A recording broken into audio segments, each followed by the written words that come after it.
watching News 3 Now, live at 4, moving forward. Good afternoon, everybody, and welcome to Live at 4 on this Monday afternoon. We're following breaking news out of Sun Prairie.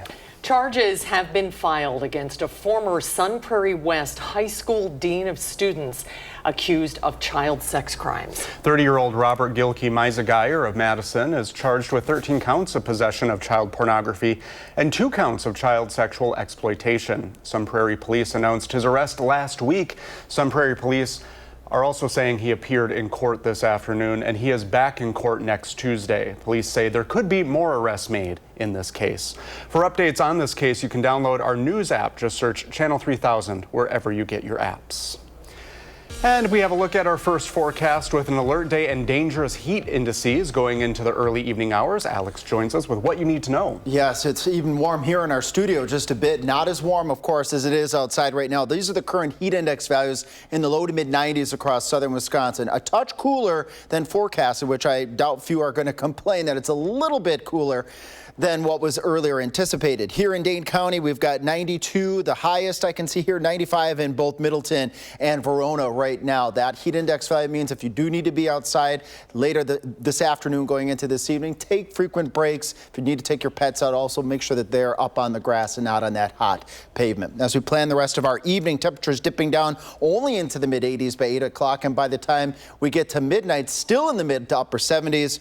And then we turn our attention to Alert Day Part 2. Strong storms are expected overnight, mainly west of Madison, approximately, let's say 1 o'clock in the morning to 6 o'clock in the morning, with strong winds being the main threat and heavy rainfall with that line of storms. Coming up in just a few minutes, I'm going to use Future Track to show you when you can expect those storms in your neighborhood, and if your neighborhood will experience those storms in the weakening mode. That's in a few minutes. Thank you, Alex. And as dangerous heat continues to grip southern Wisconsin, a Madison homeless shelter is working to protect some of the city's most vulnerable residents. Our Kyle Pazorski spoke with representatives at Porchlight about their efforts.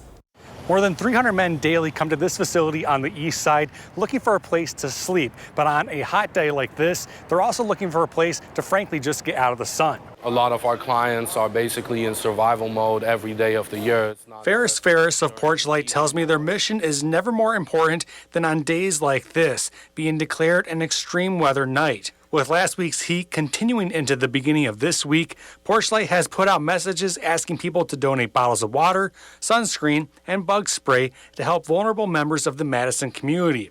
Ferris says it all makes a difference getting people the shelter they need. We have a lot of elderly clients, so on hot days like this, we make sure to let people in early, to have them sit down and, get a breath of air with the AC.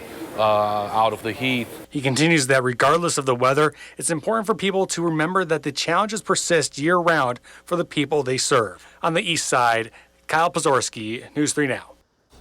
Thank you, Kyle. Community members can drop off donations directly at the Porchlight Shelter at 2002 Zaire Road any day between 4 and 10 p.m. The Dane County Medical Examiner's Office has released the name of a man who died following a boating accident last week on Lake Mendota. 44-year-old Mauricio Aponte Tafur of Verona was recovered from the lake just before 3:30 last Tuesday. Officials say he and his family were boating near Governor Nelson State Park when he went under. A forensic exam has been completed, but the cause and manner of death are still pending. A suspect is in custody after a shooting this morning at a casino in Reno, Nevada, left multiple people hurt. Reno police responded to reports of an active shooter at Grand Sierra Resort. Officers found the suspect within minutes, and then there was an exchange of gunfire with police. The suspect was taken into custody and then to the hospital. 11 people are recovering this afternoon after a mass stabbing over the weekend at a Walmart in Traverse City, Michigan. Police arrested 42-year-old Bradford James Gilley, who police say stabbed shoppers with a small hunting knife. Police say Gilley was in the store for 30 minutes before starting the attack. All of the victims are expected to survive.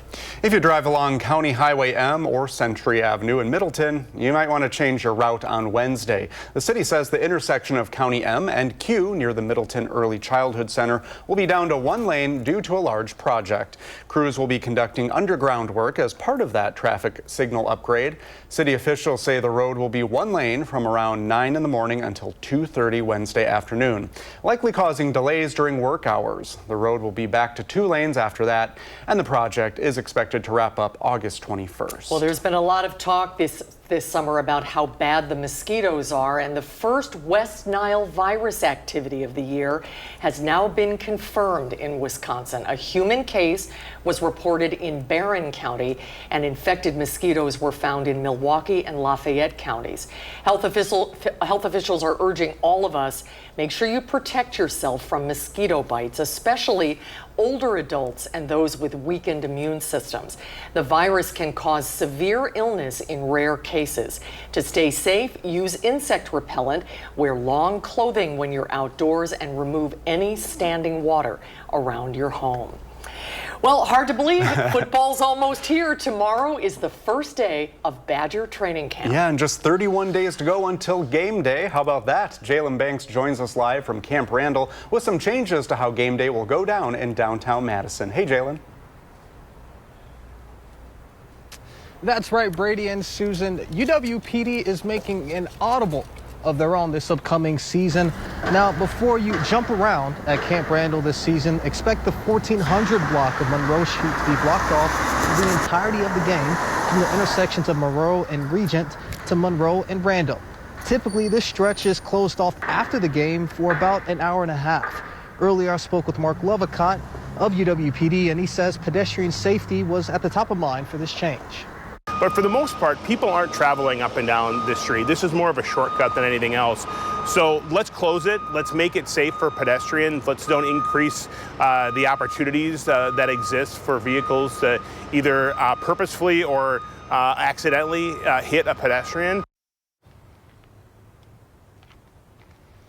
The department tried out this closure strategy during this summer's Morgan Wallen and Copley concerts.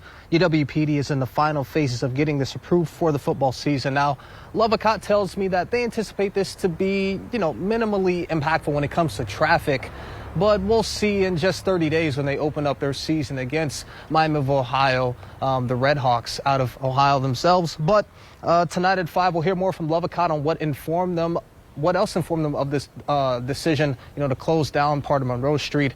And just in a bit, our Andrew Bancher will join us with more from the media availability they had with the team. But for now, reporting live from Camp Randall, Jalen Banks, News 3 Now. Just a month away. We'll see you at 5, Jalen. Thank you so much. The city of Madison has transformed 2 unused duplexes into 6 new townhomes in the Teresa Terrace neighborhood on Madison's west side in an effort to grow affordable housing. Each 3-bedroom unit spans over 2,000 square feet and is designed for families earning up to 60% of the area median income. Located near a neighborhood center and a park, these townhomes represent the city's missing middle housing strategy. If we want a community that's affordable, we have to build toward that. That means we have to have an assortment of housing at all levels, all incomes, where working people who live and work in Madison will have a great place to live. The project is a collaborative effort between the Community Development Authority, the City of Madison, and local partners. Wisconsin just launched its first ever dental assistant registered apprenticeship program. The Earn While You Learn model kicked off at Martin Dental in Altoona with support from state agencies and Chippewa Valley Technical College. The 15-month program includes hands-on training and classroom instruction, helping address healthcare worker shortages. Apprentices earn at least $20 an hour while training. Officials say this is just one of the many efforts to increase apprenticeships in Wisconsin healthcare. Next on Live at 4, a ship engine exploded on the Mississippi River over the weekend. We'll tell you what may have caused that accident and how many are injured. And Alex will have an update on alert day conditions this afternoon into the evening. Plus later, our Packers senior writer Jason Wilde will join us with an update from the Green and Gold. That's still to come on Live at 4. It is feeling like July in Wisconsin outside today. Do you love this hot stuff? I do not. No, it's a little too much of a scorcher for me. It's hot and it's very humid again. Yes, it is. And I'm even sweating just a little bit here in the studio. Took the coat off, threw it over there. We're just going to go without the coat. And that's part of the three things you need to know is that it's going to stay warm and humid through at least Tuesday with storm chances in our forecast and then much cooler by the time we get to Wednesday. I think a lot of folks are really going to enjoy what I have in store here as we get towards Wednesday. But first and foremost, strong thunderstorms are expected overnight tonight, mainly west of Madison, approximately 1 a.m. to roughly 6 a.m. And we'll use Future Track here in a moment to track that line of thunderstorms as it moves towards the east with heavy rain and strong winds, the main threats from this cluster of thunderstorms. Take note of all the colors that we have on the map here. The good news is that this line of thunderstorms will likely be weakening as it moves to the east. That's why Madison, a marginal risk of severe weather, meaning isolated severe storms are possible between 1 a.m. and approximately 6 a.m. Tuesday morning. West of Madison over towards the Mississippi River, a level 2 out of 5 risk, meaning scattered severe thunderstorms are possible as we go through that time frame. All right, now let's track it. Here we go. Using Future Track, La Crosse, Crawford County, Vernon County, Grant County, you'll be seeing that line of thunderstorms approach at right around 2 o'clock in the morning, making it into southwest Wisconsin with strong gusty winds. But take note how quickly it gets into southwest Wisconsin. It weakens considerably as it approaches Madison. Nonetheless, still could have some gusty winds on the leading edge of that line of thunderstorms, and then it completely vanishes as we go through the late morning and into the afternoon. Can't rule out an isolated strong storm popping up Tuesday afternoon and Tuesday evening as a cold front starts to move towards the area with one last hurrah of shower and thunderstorms, mainly slipping south of Madison along the Wisconsin-Illinois border, very similar to what we've been seeing these past couple of mornings. And then that's it. Cooler air will start to fill in behind that weather system, and look at the muggy meter. It isn't going to be muggy. By the time we get to later Wednesday going through the end of the week, we'll be in the comfy range, which I think many folks are going to feel pretty good when you see this in the 10-day forecast. After high 87 on Tuesday with humid conditions and that chance of thunderstorms, that cool air fills in. 77 on Wednesday, 77 on Thursday, 78 Friday, near 80 over the weekend. And look at the low temperatures in the mid to upper 50s. You'll likely be able to give that AC a break. It's not until we get a little bit later into next week that we expect to see some changes back towards warmer and more humid conditions. But we'll enjoy that nice stretch of 70s by day and 50s by night. Now, right now, that heat index zooming on in here to Dane County, we got 92 at the airport. That's what it feels like. 95 is what it feels like in Middleton, and 94 in Oregon, and 94 to the northwest in both Waunakee and on the other side of the Wisconsin River in Sauk City. Planning the rest of our evening before those storm chances, staying very warm and very humid. If you need to be out this evening, take breaks, know where your cool spot is, and hydrate, hydrate, hydrate. And then a friendly reminder for our furry friends, remember those pavement temperatures are very, very hot, so try to take your furry friends, i.e. your dog, perhaps over to the grassy surfaces as we continue to deal with the hot conditions, at least through tomorrow, and then those storm chances we'll keep a close eye on tonight. Thank you, Alex. A boat exploded at a marina in Pierce County on the Mississippi River near Minneapolis. According to officials, several people went to the hospital. Investigators say the explosion happened at a fuel dock. As WCCO's Jonah Kaplan explains, the incident is a reminder about one critical responsibility for boat operators. The harbor sits right where the St. Croix and Mississippi rivers meet, and it was packed on this sunny summer Saturday. Steve Schiller said the explosion sounded like gunfire. This is video he took from a few hundred yards away. We were sitting on the back of the boat and heard a loud bang, looked over, and next thing you know, the boat's smoldering and people are jumping off the back of the boat, and all of a sudden, within 5 minutes, it turned into big flames. According to investigators, the explosion may have ejected some people off the boat, while others swam to the dock. Police said multiple individuals were taken to the hospital, some by ambulance, others in their own cars. You just pray for the people and hope everything's okay. We're all boaters, and we all want everybody to be the best. To give you a little perspective, this here is about a 30-foot boat, and witnesses tell us the one that was on fire, it was actually bigger than this. And as frightening as the situation as it was, it could have been so much worse if not for the quick thinking of one of the marina managers. Got her sprayed down and stopped that one from bursting in flames. Colton Anderson, who runs Leo's Landing, jumped in his boat to push the smoldering vessel away from all the others. The other boat that's down there, it melted the canvas. It was getting ready to burn the other boat. Then another boat would have burned that wasn't part of it. So that's what we were really trying to save, and the dock was on fire too. The cause of the blast is still under investigation, but Anderson warned the incident is a critical reminder for boat operators to always run the blowers before starting the engine. Blower takes the gas fumes out of the bilge, so when you got the blowers on, it's supposed to let the fumes out. But if you have like a leaking fuel system or something wrong and you got a spark and you hit the key and it's hot, you can have an ignition source and then bam. 8 people were treated at a nearby hospital. The DNR, in an update, says the boat operator tried to start the engine 2 times, and on the 3rd time, the engine exploded. The boat also drifted into another boat, causing more fire damage. Coming up on Live at 4, the kids will be back in school before we know it. And you can help make the switch from summer to classes easier. Josh is in the 608 talking about the upcoming Stuff the Bus fundraiser.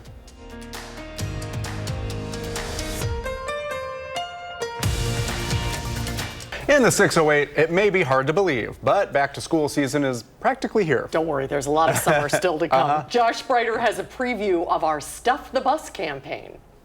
Kids will be back in school before you know it, and we want to make sure all of them are ready. We are once again asking for help from our viewers with our Back to School supply drive. It is time to mark your calendars. News 3 Now will kick off our Back to School coverage with Stuff the Bus next Monday, August 4th. We're partnering with the Boys and Girls Clubs of Dane County to collect donations and school supplies for students in need. We're looking for new or gently used school supplies, including backpacks, pencils, folders, crayons, colored pencils, lunch boxes, any other essential items that students from preschool to 12th grade might need for the 2025-2026 school year. Here are the dates you need to know. Again, our Back to School supply drive kicks off with Stuff the Bus on Monday, August 4th. We'll be at the Walgreens on University Ave across from Hilldale Shopping Center. We'll be out there starting at 6 o'clock in the morning, so come say hello, bring those school supplies. That drive will run for 2 weeks, ending there once again with another Stuff the Bus event on Friday, August 15th. We have everything you need to know right now on channel3000.com. In the 608, I'm Josh Spreiter, News 3 Now. Thank you, Josh. And we're just a few weeks away now from the Packers' preseason play against the Jets. Our Jason Wilde lets us know how training camp is going and who to keep an eye on this season. How you doing, everybody? It's Jason Wilde from Lambeau Field. A big day in Packers training camp.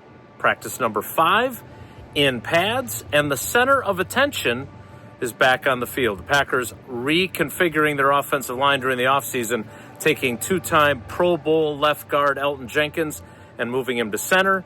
He started camp on the non-football injury list because of a back injury he suffered during the offseason. Well, he was out there today. And it was the first time that he and Jordan Love, the Packers quarterback, have actually done a center quarterback exchange this year. They obviously did it last year during their game against the Detroit Lions, but this is going to be Elton's full-time position. While he didn't do 11-on-11 periods, he did individual drill work, and he is on his way back to being in the lineup and at his new position. That's it from Lambeau today. We'll see you next time. Thank you, Jason. Can you believe those poor guys in this heat? I wouldn't want to. Yeah. I keep thinking about that. Well, coming up on Live at 4, West Nile virus has appeared for the first time this year in Wisconsin. Our Arman Rahman sits down with an expert on how you can protect yourself and your family.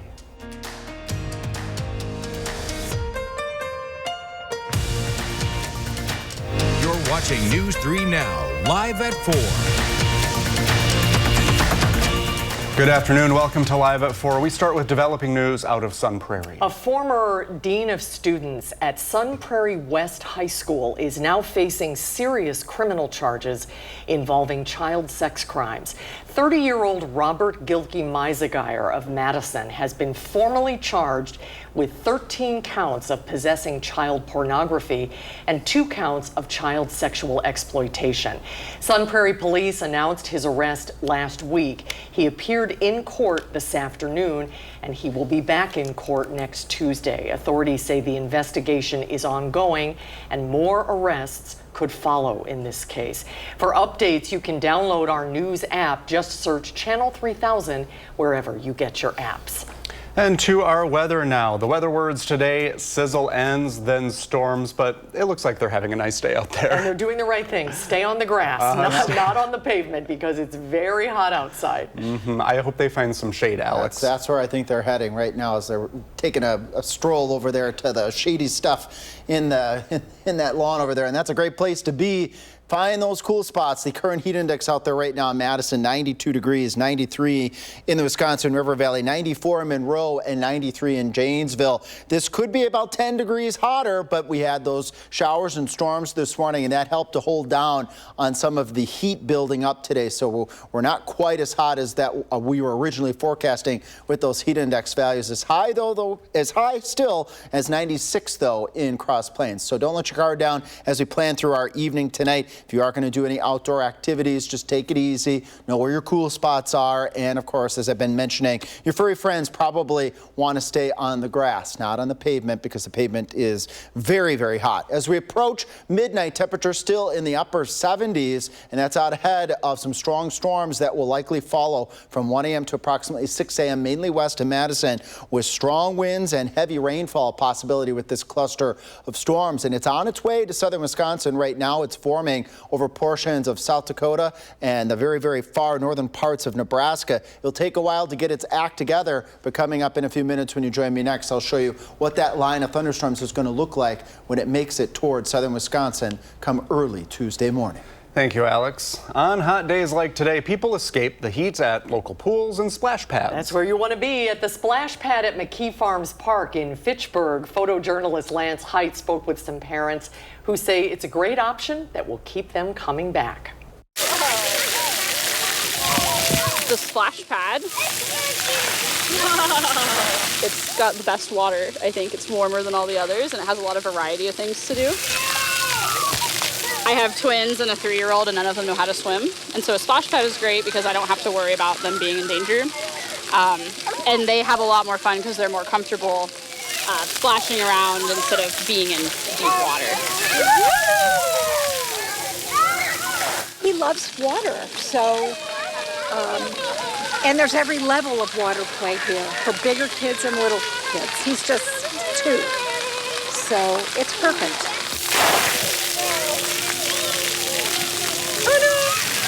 We're going to come every day, all hours of the day and night. We don't live here, but we're going to come every day. We're jealous. It looks yes. like fun, doesn't it? I love hearing all the kids laughing and the laugh, except that one poor little guy. He wasn't happy. Maybe he'll have a better day next time. I think he got splashed in the face. The splash pad is open every day until Labor Day from 10 to 8. And it is a nice, safe option for families. Check the City of Fitchburg website for dates when they open earlier. Well, it's hard to believe the Badgers are just a month away from their first kickoff of the season. Hopefully they got to go to the splash pad today. They need it. Tomorrow, though, marks their first day of their training camp. Andrew Banstra joins us from Camp Randall with a look at the red and white this coming season. Andrew? Tomorrow is the official, unofficial start to the season for Wisconsin football. They are already packed up in these buses behind me, where they're just about to hit the road for UW-Platteville, where they'll spend the next 2 weeks at fall camp. Fall camp is just a fancy word for 2 weeks of practice and preparation as they get ready for the season, which starts, as you said, in 31 days. The Badgers, for the most part, are fired up to get away for a while and just focus on football. You can sort of shut the rest of the world out and just develop relationships. And Coach Fix actually emphasized to us that we've installed this defense, even with the adjustments since last year. Coach Grimes installed this offense multiple times already. So this Platteville trip is not as much about X's and O's. The techniques, we've already taught them. It's more about the building of relationships. You don't have anywhere to go. You don't have to go to your girlfriends, or you don't got to go see friends and family. You know, you're there with your teammates. So there's no, I think Aaron Rodgers said it in an interview this week, you have no excuse not to hang out with the boys. Just put your head down and just go. It's going to suck. It just is what it is. You just got to go. Coaches are going to be yelling, you know, just main focus is the main focus. Just keep your head down and go, and you'll be all right. So Allegro, I think for the most part, was just joking when he said that fall camp sucks. But what he's totally serious about, and what this whole team is serious about, is their approach to this season. The players tell me there's been a complete culture shift inside of their locker room, and we'll tell you all about that coming up at 5. Reporting from Camp Randall, Andrew Banstra, News 3 Sports. Andrew, thank you. We'll see you at 5. Just put your head down and go. Those are words to live by. Yeah, I try to think of those every day. Yeah. Wisconsin health officials have confirmed the first case of West Nile virus in our state in a person in Barron County. Arman Rahman talked with experts to find out who's most susceptible and how you can prevent getting bit by those pesky mosquitoes.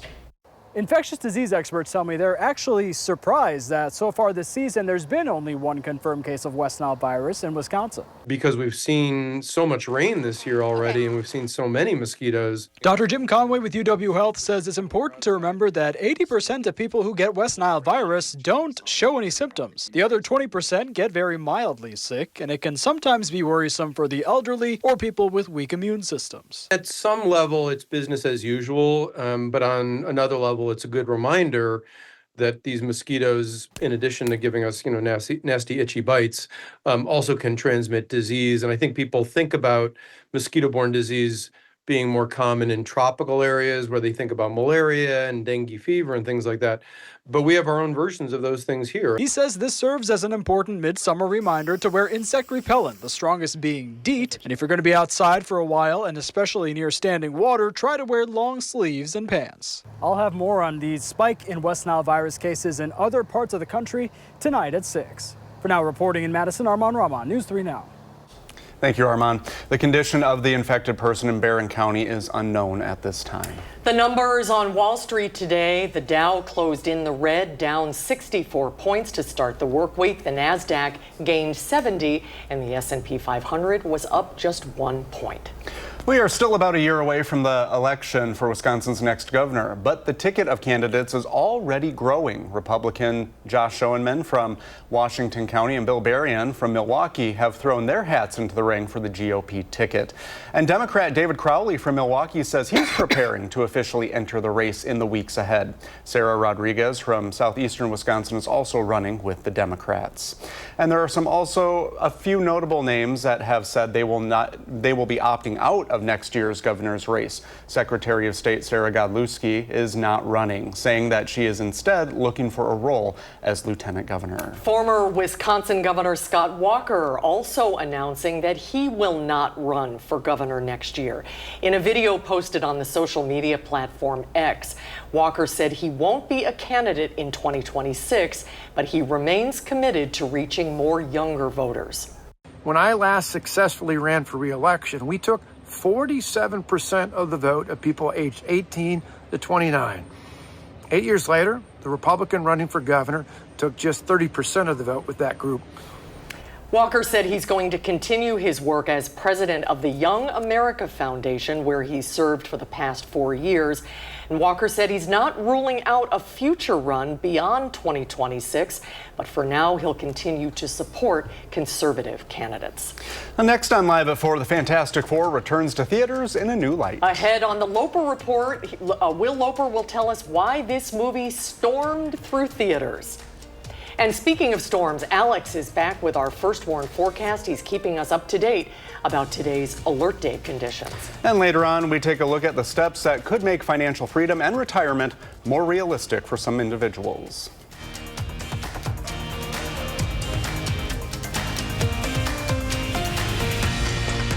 Marvel's latest offering, The Fantastic Four: First Steps, had a big opening weekend at the box office. Is the superhero reboot worth seeing? Here's film critic Will Loper's review.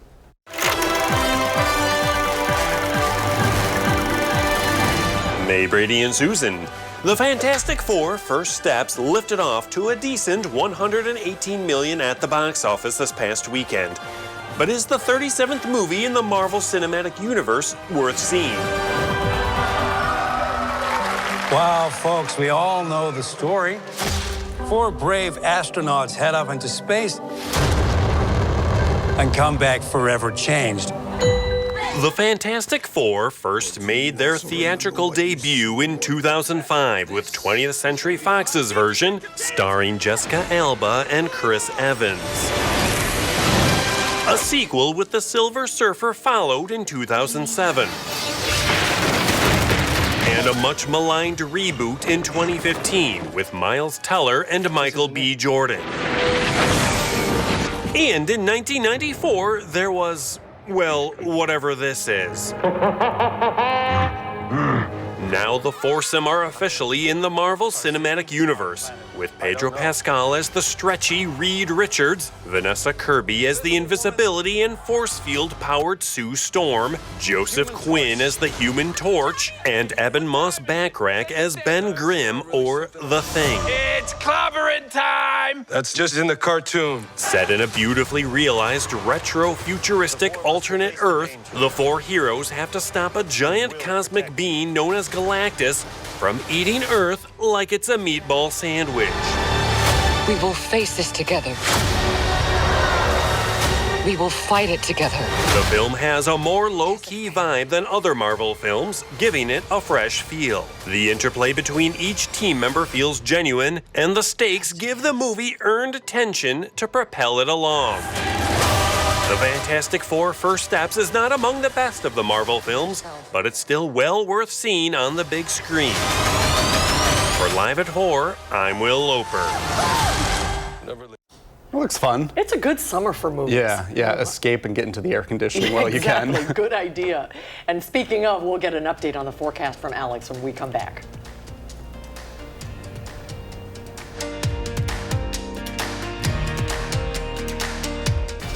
We are taking a live look at Daytona Beach in Florida, where it looks very nice. The temperatures, though, topping out at 90 degrees. The water is like bath water this time of year. Yeah, 80 degrees. Wow, that's a beautiful shot. Feels like we're in Florida and we're at the exact same temperature as Daytona Beach. Where's the water? Yeah, right.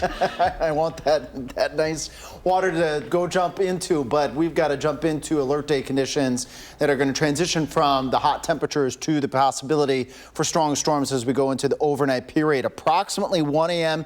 to 6 a.m. is that time frame that I'm eyeing up, and as is the First One weather team for the potential of strong storms, mainly west of Madison. Let me explain here. Main threats are that we're looking at heavy rain and strong winds as that cluster of thunderstorms currently forming out in the Great Plains moves quickly to the east and southeast, but it will weaken over time. That's why you see Madison areas to the east in the green category. That's a level 1 out of 5 risk, meaning some isolated severe storms are possible overnight. The yellow area from Madison and areas to the west towards the Mississippi River, that's a level 2 out of 5 risk. What that means is scattered severe thunderstorms are expected with this line of thunderstorms. Here it comes, 2 o'clock in the morning, rumbling across Minnesota and Iowa as a damaging wind event, and then eyeing up southwest Wisconsin, Vernon County, Crawford County, Grant County. Probably stand the best chances for seeing those strong winds on the leading edge of that line of thunderstorms. Notice how it quickly moves into southern Wisconsin, and then it starts to fizzle. Even though it's fizzling, it could still have the potential for strong winds and for heavy rain, at least up through approximately 6 o'clock in the morning, and then it completely goes away. We have a variably cloudy day, meaning we'll have some sun and we'll have some clouds and we'll have scattered showers and thunderstorms pop up, mainly to the north and east of Madison, closer to Lake Michigan, as a cool front interacts with the lake breeze in the afternoon. Can't rule out some showers and storms from Grant County over to Lafayette, Green Rock, and Walworth as we approach 6, 7 o'clock Wednesday morning. And then as we move through the rest of Wednesday, all of the shower and thunderstorm activity moves out of here. Look at the muggy meter dropping into the comfy range, and not just for a night, but for a couple of nights. The extended looking very comfortable, and we're going to go into a dry pattern all the way into next weekend. Take a look here. Our 7-day precip chances, mainly dry all the way through the upcoming weekend. And that's combined with temperatures actually just a touch, not a lot, but just a touch below normal for this time of year. 77 Wednesday. We'll repeat that Thursday. Basically a repeat Friday, Saturday, and Sunday. Highs right around 80 and lows in the mid to upper 50s. We don't turn that humidity on until very very, very late in the 10-day. We got a nice long stretch here of comfortable temperatures. Not very comfy out there right now. Low 90s to mid 90 heat index values. That's what it feels like to your body.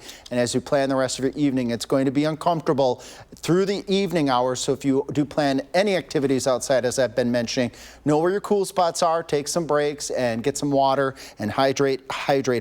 And your furry friends, again, keep them on the grass because the sidewalks and the pavement temperatures are very hot right now. Good advice. Thank you, Alex.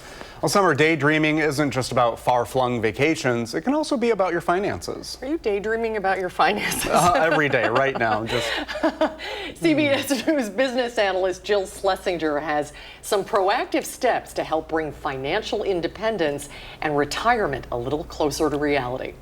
Do you dream of quitting your current job and doing something completely different? Do you feel like retirement is out of reach?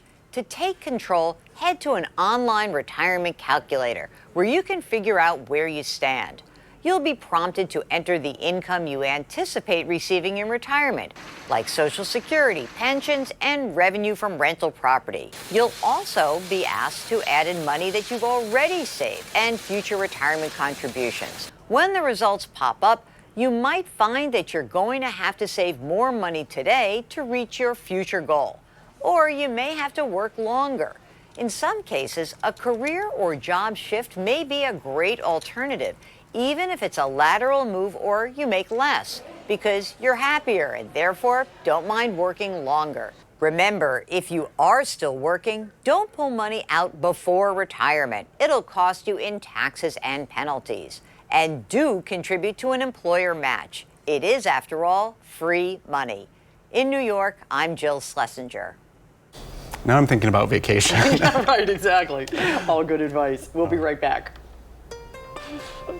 Body cam footage from Colorado shows deputies helping out a few lucky ducks, literally. The Jefferson County Sheriff's Office says 2 of its animal control officers worked together to scoop up a group of tiny ducklings out of the pool and place them in a crate. The officers faced a snag when they realized that the mama duck did not want to be carried, so they walked with her up to a local pond themselves. Look, there she, oh, isn't that sweet? The footage shows the rescue and the duck giving officers peace of mind as they took her babies all the way to the pond. The sheriff's office wrote on X, sometimes protecting and serving means making sure every family, feathered or otherwise, finds their way home. It's what we do. It almost looked like the mama duck was herding them along, like, all right, get my kids, let's go. We're going to the pond. That's a mama's instinct.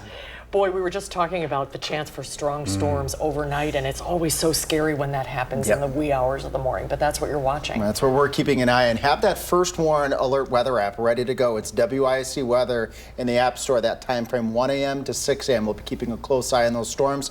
Blaze will be here, and Savannah will be here. All right, Alex, thank you. We'll be right back. Tomorrow on Live at 4, we're going to be talking about one of Wisconsin's gems, the Mustard Museum in Middleton. And Josh is in Partyville for their library's 100th anniversary. Straight ahead tonight at 5, our Alert Day conditions continue. Alex will keep you ahead of the heat, and our Kyle Pazorski talks to local communities about what they're doing to help those without housing on days like today. That's straight ahead at 5. Thanks for joining us at 4, everybody. We hope to see you tomorrow. You can find us streaming 24/7 at Channel 3000+. News 3 Now at 5 starts right now.